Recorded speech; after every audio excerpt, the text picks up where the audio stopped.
I mean, just look at nearly every pandemic that they've come up with in the last few years. The symptoms are always flu-like symptoms. Yep. So everybody assumes immediately that flu-like symptoms are caused by a germ that causes this thing called influenza. When in actual fact, I don't think that's the case at all. All that's happening is the immune system of the human body is responding to changes in the environment. It's why you see all these things happen when the seasons change. It's why they can claim infection only because you have a situation where somebody whose body is more toxically overloaded, somebody who eats crap food and doesn't look after their health and smokes heavily and drinks heavily, is always going to be more susceptible to being ill, let's call it, when the environment changes, when you start heading into winter. And that person will be the first person that starts suffering these flu-like symptoms. A few days later, Joe Blow, his mate, who's in the same office, starts experiencing those same symptoms. All that's actually happening is because his body wasn't quite as badly overloaded, toxically overloaded as his other mate, it's happening to him a little bit further along the track. And his body starts responding to the environment change a bit later. But he immediately blames Joe or Bill, his mate, for giving him that thing. You should have stayed home, you bastard. Yep.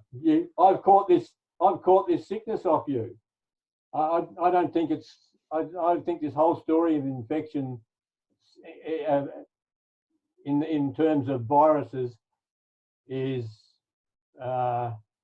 doubtful, very doubtful. In the case of bacteria, I've got no question, no argument. I'm convinced that bacterial infection is definitely something that occurs. Viral infection, I'm almost convinced, is well, a joke, a serious joke.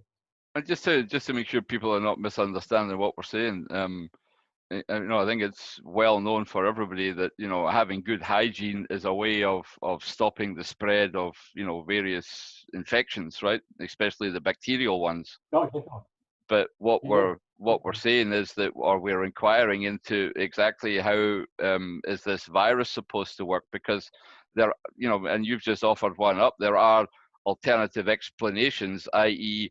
the way a human body reacts to a change in the environment can be delayed in time depending on your own health or your own state of, and it could be mental as well as physical, probably, Glenn, right? Stress and any kind of disease. Yeah. But that's also an explanation for seeing how clumps or clusters of people in any one given situation can all become what is commonly known as sick, right? Or have flu-like symptoms. But what we're basically saying is, without a deeper inquiry into those different causes, right, then it's too easy just to postulate this invisible infectious agent that jumps from one person to another, and which we're all schooled to believe is the way it works.